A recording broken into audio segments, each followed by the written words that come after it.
राजा गुरुदत्त सिंह अमेठी और राजकुमार सिंह पीपरापुर के नेतृत्व में 5 बार राम जन्मभूमि को मुक्त करने के लिए संघर्ष हुए हैं। इन संघर्षों से परेशान होकर नवाब शहादत अली खान ने मुसलमानों को मस्जिद के अंदर नमाज पढ़ने के लिए और हिंदुओं को मस्जिद के बाहर पूजा पाठ करने के लिए इजाजत दे दी थी। नवाब नसीरुद्दीन हैदर के समय अयोध्या में भगवान श्री राम जन्मभूमि को मुक्त करने के लिए 3 बार खूनी संघर्ष और हुए हैं। आखिरी संघर्ष में शाही सेना के पांव उखड़ गए थे और वो मैदान छोड़कर भाग गए, परंतु तीसरे दिन ही दोबारा जबरदस्त जंग हुई, जिसमें राम भक्तों के हाथ से भगवान श्री राम की जन्मभूमि फिर निकल गई। अवध के नवाब वाजिद अली शाह के दौर में भी 2 बार राम भक्तों से अयोध्या में खूनी संघर्ष के सिलसिले में लिखा गया है। अंग्रेजों की हुकूमत में भी 2 बार राम भक्तों से अयोध्या की पवित्र भूमि पर खूनी संघर्ष हुआ है और आखिरी खूनी संघर्ष माननीय मुलायम सिंह यादव जी जब उत्तर प्रदेश के मुख्यमंत्री थे, यानी कि 1990 में राम भक्तों से हुआ था, जिसमें 200 से ज्यादा राम भक्त मारे गए। इन तमाम खूनी संघर्षों को अगर जोड़ा जाए तो इसकी कुल तादाद 77 बनती है, यानी कि जब से मुगल सल्तनत के जमाने में अयोध्या श्री भगवान राम की पवित्र भूमि पर भगवान श्री राम के मंदिरों को तोड़कर मस्जिद बनाना शुरू की गई, तब से लेकर 1990 यानी कि मुल्ला मुलायम सिंह के जमाने तक 77 बार यह पवित्र भूमि इंसानों के खून से, राम भक्तों के खून से लाल की गई है। श्री राम जन्मभूमि के संबंध में हुई खूनी संघर्ष के सिलसिले में जो मैंने अभी बातें बताई हैं, जो कहानियां बताई हैं, जो किस्से बताए हैं, ये तमाम जानकारी हमें स्वर्गीय पंडित श्री राम गोपाल पांडे जी की एक किताब से हासिल हुई है। ये किताब प्रतिबंधित किताब नहीं है। बहरहाल ये तो वो सच्ची खामोश कहानियां हैं जो भगवान श्री राम जन्मभूमि अयोध्या में भगवान श्री राम के जन्म स्थान पर भगवान श्री राम के मंदिरों को तोड़कर बनाई गई विवादित बाबरी मस्जिद के संबंध में बताई जाती है। मेरा मानना यह है कि दुनिया में कोई भी धर्म हो, हर धर्म की शुरुआत दुनिया को बनाने वाले और इंसान को दुनिया में पैदा करने वाली एक ही शक्ति से होती है। यह बात अलग है कि शक्ति एक ही है, लेकिन उसको पहचानने के तरीके अलग अलग हैं। कोई अल्लाह के नाम से मानता है, कोई उसे भगवान के रूप में मानता है, तो कोई उसे गॉड कहकर पुकारता है। इस दुनिया को बनाने वाले और मनुष्यों को पैदा करने वाली एक ही शक्ति के बाद दुनिया में आए इंसानों ने अलग अलग तरीके से अपने अपने धर्म के धार्मिक प्रचारकों के माध्यम से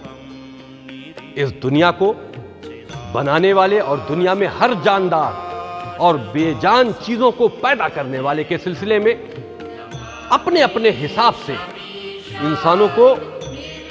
उसे पहचानवाया है, उसे जन्माया है। इसी वजह से दुनिया में अलग अलग धर्मों में हर इंसान बढ़ गए हैं। मेरा मानना यह है कि कोई भी इंसान, वो चाहे किसी भी धर्म मजहब से ताल्लुक रखता हो, किसी भी धर्म का मानने वाला हो, इस दुनिया को बनाने वाली शक्ति पर आस्था रखता है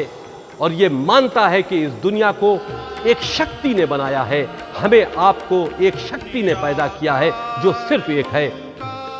तो वो कभी भी किसी भी इंसान से, वो चाहे किसी भी धर्म का हो, भेदभाव नफरत नहीं कर सकता। क्योंकि इंसान को जन्म देने वाली शक्ति ने किसी भी इंसान के साथ में कोई भेदभाव नहीं किया है। रंग रूप हुलिया कुछ भी हो सकता है, वो अलग अलग हो सकता है, लेकिन आपके अंग अलग अलग नहीं है। लेकिन हर इंसान का खून जो उसके जिस्म में दौड़ता है वो लाल है। जिस इंसान ने इस दुनिया में आकर दूसरे इंसानों के लिए अपनी ताकत के बल पर बेगुनाह मजलूमों और अपने से कम ताकतवर इंसानों के साथ में धर्म के आधार पर या किसी दूसरी वजहों से अपनी ताकत के गुरूर में जुल्म और ज्यादती की है, वो मगरूर इंसान, वो जालिम इंसान शायद उस शक्ति को ठीक से पहचान नहीं सका जिसने उसे भी इस दुनिया में पैदा किया है। बहरहाल हम वापस लौटते हैं भारत की उस पवित्र भूमि जहां भगवान श्री राम का जन्म हुआ था उसकी तरफ, यानी कि श्री अयोध्या की तरफ हम वापस आते हैं। पहले मुगल शासक लुटेरे बादशाह बाबर की फौज से निकाले गए सेनापति मीर ताशकंदी उर्फ मीर बाकी ने भगवान श्री राम के जन्म स्थान पर भगवान श्री राम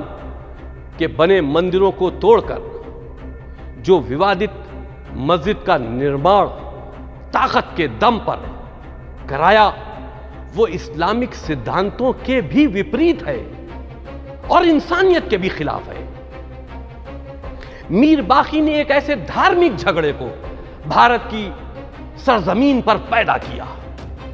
और इस कुकर्म को करने के बाद खुद तो इस दुनिया से सन 1530 में मरकर चला गया। आज भी मीर बाकी की कब्र अयोध्या के करीब सहनुआ गांव में मौजूद है, लेकिन उसके द्वारा अयोध्या की पवित्र धरती पर किए गए कुकर्म की वजह से लगभग 500 साल तक लाखों इंसानों का कत्ल हुआ है, हजारों घर बर्बाद हुए हैं। अल्लाह का शुक्र है कि हिंदुस्तान की सबसे बड़ी अदालत ने इस मामले का अंत कर दिया, इसमें एक सही फैसला देकर, और हमारी आने वाली नस्लें इस झगड़े से बच गई। लेकिन फिर भी इतिहास में श्री राम जन्मभूमि के संघर्ष के लिए अलग अलग इतिहासकारों के जरिए जो लिखा गया है वो हमेशा जीवित रहेगा, हमेशा मौजूद रहेगा।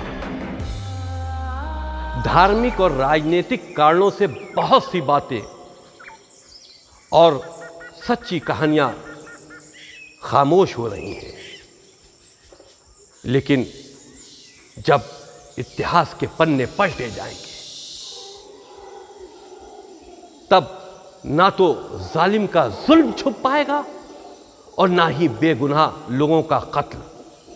की वो सच्चाई छुप पाएगी जो जानबूझकर खामोश की जा रही है। लेकिन ये सब जिंदा है, इतिहास के पन्नों में मौजूद है और जिंदा रहेगी। फिर मिलेंगे आपसे